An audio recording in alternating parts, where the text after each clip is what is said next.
اعوذ باللہ من الشیطان الرجیم بسم اللہ الرحمن الرحیم الحمد للہ رب العالمین الصلاة والسلام علی اشرف الخلق محمد وآلہ الطیبین الطاہرین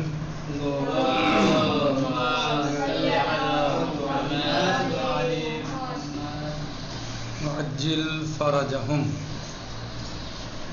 آج ہماری بحث اور گفتگو کتاب تعلیم احکام میں سورج کے بارے میں ہے۔ آفتاب یعنی سورج، دھوپ یعنی یہ بھی پاک کرنے والی چیزوں میں سے ہیں، مطہرات میں سے ایک ہے۔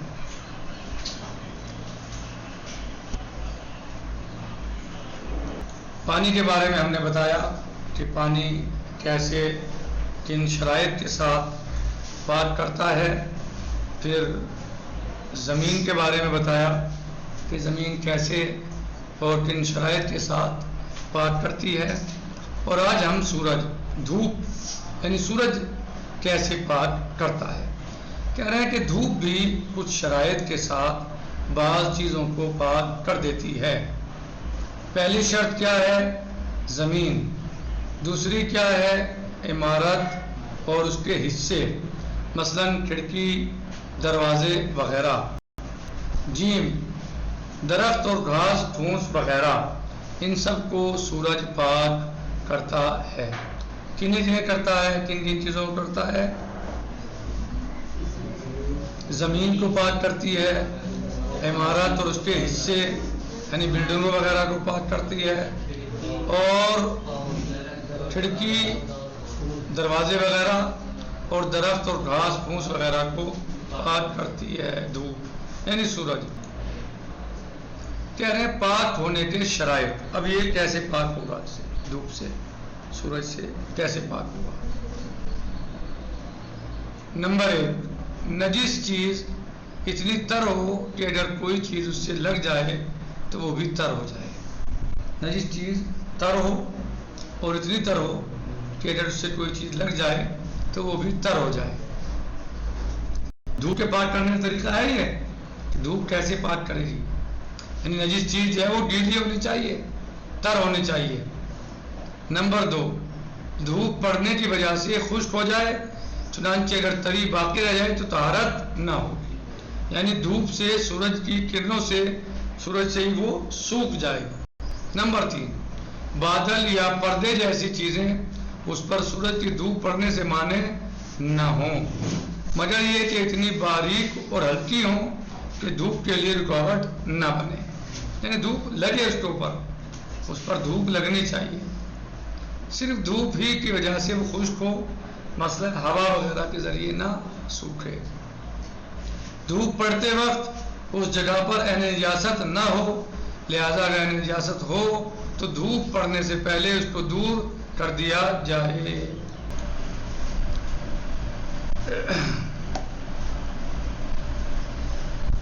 تو پاک ہونے کے شرائط کیا ہیں؟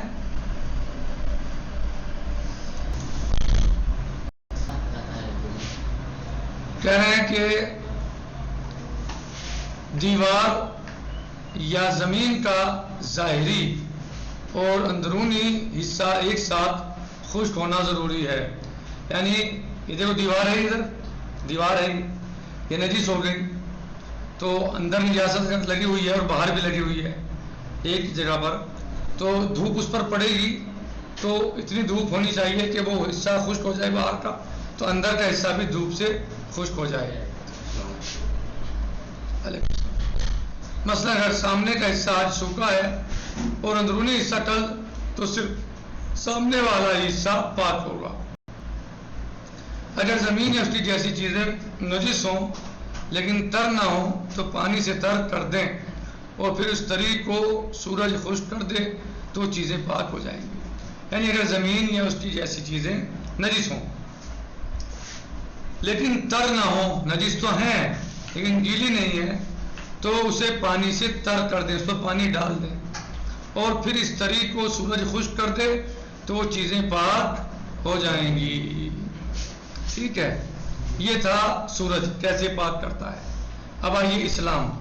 اگر کافر اپنی زبان پر شہادتین یعنی اشہد ان لا الہ الا اللہ وحدہ لا شریک لہ واشہد ان محمد رسول اللہ محمد رسول اللہ جاری کرے تو وہ مسلمان ہو جائے گا, اور ساتھ ہی ساتھ اس کا تمام بدن پاک ہو جائے گا. شہادتین کا عربی زبان میں ہونا شرط نہیں ہے, اپنی اردو زبان میں کسی بھی زبان میں اس کا ترجمہ بھی دہرائے تو کافی ہے. یہ اسلام. آئیے عین نجاست کا زائل ہو جانا.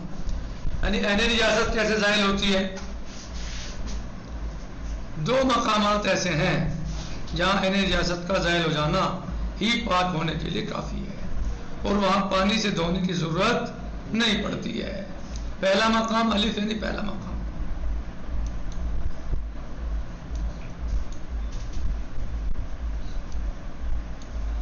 حیوان کا جسم, مثلا مرغی کی چونچ جس سے اس نے نجاست کھائی ہے, جب اس کی نجاست زائل ہو جائے گی, جب اس سے یا اس کی نجاست زائل ہو جائے گی تو پاک ہو جائے گی. مرغی نے نجاست کھائی, ساجد گندگی کھائی مرغی نے, چونچ اب اس کی صاف ہو گئی تو وہ پاک ہو جائے گی. بے بدن کا, انسان کے بدن کا اندرونی حصہ, انسان کے بدن کا اندرونی حصہ, مثلا منہ, ناک اور کان کے اندر کا حصہ. فرض کیجئے دانت مانجتے وقت یعنی برش کرتے وقت مسوڑوں سے خون آ جائے, چنانچہ تھوکنے کے بعد اگر خون کا رنگ اس میں نہ ہو تو وہ پاک ہے, اور اسے پانی سے دھونے کی ضرورت نہیں ہے. ٹھیک, تو عین نجاست کا زائل ہونا کہاں پاک کر دیتا ہے؟ دو جگہوں پر. جانور کے جسم سے نجاست عین نجاست زائل ہو جائے تو پاک ہو جائے گا, یا مثلا اندرونی حصہ انسان کے جسم کا بھی, حتیٰ کہ اگر اس سے نجاست عین نجاست زائل ہو جائے تو وہ پاک ہو جائے گا. وضو, نماز ادا کرنے کے لیے پہلا مرحلہ یہ تھی عام طہارت اور نجاست. جو ظاہری نجاست تھی, یہ وضو طہارت باطنی ہے, روحانی ہے, یعنی روح کو پاک کرتی ہے. کہہ رہے ہیں وضو نماز ادا کرنے کے لیے پہلا مرحلہ بدن اور لباس کی طہارت کا ہے. جب انسان نماز پڑھنا چاہے تو سب سے پہلا مرحلہ کیا ہے؟ بدن کی طہارت کا ہے اور لباس کی طہارت کا ہے, جس کا بیان گزر چکا ہے. اب ہم دوسری شرط یعنی وضو کے احکام بیان کریں گے کہ وضو کے کیا احکام ہیں.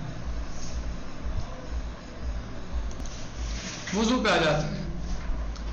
تو نماز ادا کرنے کے لیے پہلا مرحلہ بدن اور لباس کی طہارت کا ہے, جس کا بیان گزر چکا ہے. اب ہم دوسری شرط یعنی وضو کے احکام بیان کریں گے.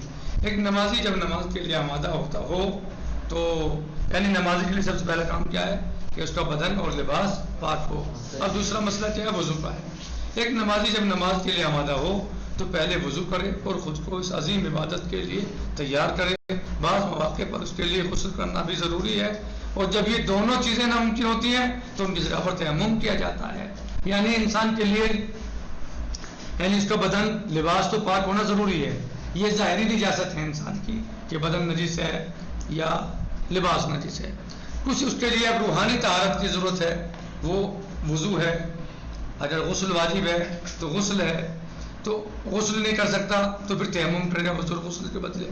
اگر وضو نہیں کر سکتا, تیمم نہیں کر سکتا, تو اب اس انسان کا وظیفہ کیا ہے؟ اگر وضو نہیں کر سکتا اور غسل نہیں کر سکتا تو اس کا وظیفہ کیا ہے کہ تیمم کرے. یہ کب اور کیسے ہوگا انشاءاللہ آئندہ سبق میں آپ اس کی تفصیل ملاحظہ فرمائیں گے انشاءاللہ. اب بتا رہے ہیں وضو کا طریقہ. وضو کا طریقہ کیا ہے, وضو کیسے کی جاتی ہے؟ کہہ رہے ہیں وضو میں سب سے پہلے چہرے کو دھویا جائے گا. سب سے پہلے کیا ہوگا وضو میں؟ یہ وضو کے واجبات بتا رہے ہیں. وضو کے واجبات یعنی جو ہاتھ وغیرہ دھونے ہیں وہ انشاءاللہ آئے گا ذکر اس کا, وہ مستحبات میں ہے. نیت کے بعد سب سے پہلے وضو میں کیا ہوگا؟ چہرہ دھویا جائے گا. دانا ہاتھ یعنی یہاں سے اور انگلی سرے تک, پھر بایاں ہاتھ. ان اعضاء کو دھونے کے بعد جو ہاتھ میں باقی ہے اس کے ذریعے سر کا مسح کیا جائے گا. پھر داہنے پیر کا اور آخر میں بائیں پیر کا مسح ہوگا. مزید معلومات کے لیے اس نقشے کو دیکھیں. آپ زیادہ معلومات چاہتے ہیں تو یہ نقشہ جو آپ کے سامنے آ رہا ہے یہ کیا لکھا ہوا ہے؟ افعال وضو، یعنی افعال یعنی فعل، افعال وضو یعنی وہ کام جو وضو میں انجام دیے جاتے ہیں. ان میں سب سے پہلے دو چیزیں ہیں. افعال وضو میں سب سے پہلے نمبر 1 دھونا، نمبر 2 مسح کرنا.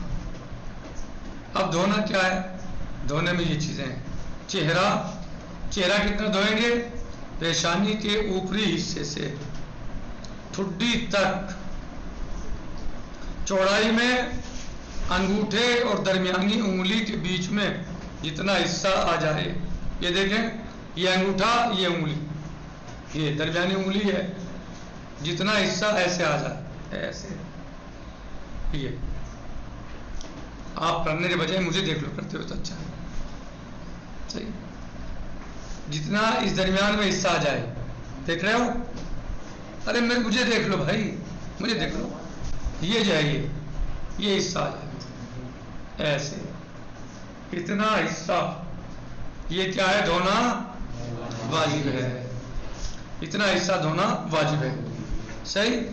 اور اب باقی جو حصہ ہے بہتر ہے، مستحب ہے کہ ایسے ہاتھ پھیر لیں تاکہ یقین کامل ہو جائے کہ آپ نے واجب حصہ، واجب چہرہ دھو لیا ہے.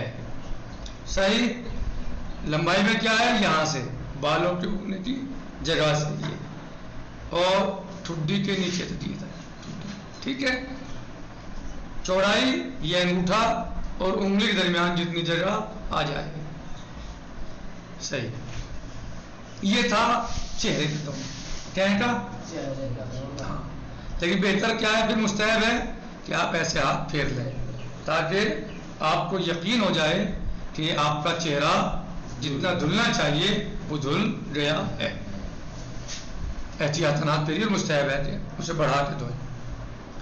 چلیے اب اس کے بعد داہنا ہاتھ. نمبر 3 بایاں ہاتھ. کہاں سے کہاں تک؟ کونی سے انگلیوں کے سرے تک. یہ کونی یہاں سے، یہ ٹھیک ہے، دکھ رہا ہے؟ عابد کو ضرورت نہیں دیکھنے کی. یہ جناب یہ صحیح، یہاں سے صحیح، یہاں سے دھوئیں گے. اور انگلی کے سرے تک یہ رسی، یہاں تک، یہاں تک صحیح دھوئیں گے. کیسے؟ نیچے سے اوپر یا اوپر سے نیچے؟ اوپر سے نیچے. ایسے دو، ایسے نہیں، ایسے نہیں، کبھی اوپر اس طرح، اوپر نیچے اس طرح نہیں، بلکہ ایسے ایسے. ٹھیک ہے. اس طریقے سے دھوئیں گے. ٹھیک. یعنی بہت سے کیا کرتے ہیں؟ ایسے نہیں دھوئے، ایسے نہیں دھوئے، ہاں، بلکہ اوپر سے لائیں گے ایسے، یہ ایسے. صحیح. اچھی طریقے سے صحیح. یہ ہے ہاتھ کا دھونا. اب آئیے مسح میں کیا کرنا ہے. نمبر 2 مسح. مسح میں پھر 3 چیزیں. نمبر 1 سر کا مسح، نمبر 2 داہنا پیر، نمبر 3 بایاں پیر. یعنی دائیں پیر کا مسح، بائیں پیر کا مسح. سر کیسے؟ پیشانی سے ملے ہوئے اگلے حصے پر. جو اگلا حصہ ہے یہ سر کا چوتھائی حصہ پیشانی سے ملا ہوا، یہ پیشانی ہے، آخر یہ پیشانی کا. تو یہ سر کا جو اگلا حصہ ہے اس کا مسح کریں گے. ٹھیک ہے. چوتھائی حصے سے کہاں تک؟ بالوں کے اگنے کی جو یہاں تک، یعنی یہاں تک، بس یہ. ٹھیک ہے. دکھ رہا ہے یہ جی.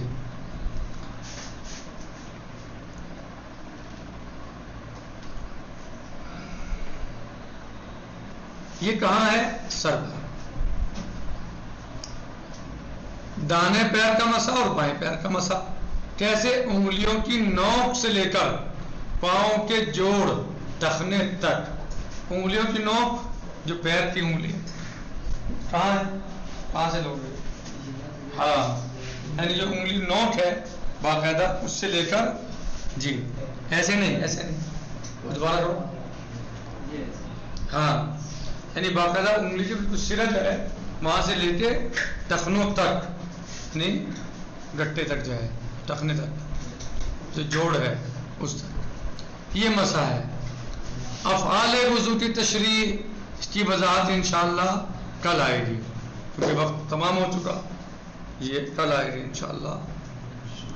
والحمدللہ رب العالمین، والسلام علیکم ورحمۃ اللہ وبرکاتہ، فی امان اللہ، خدا حافظ۔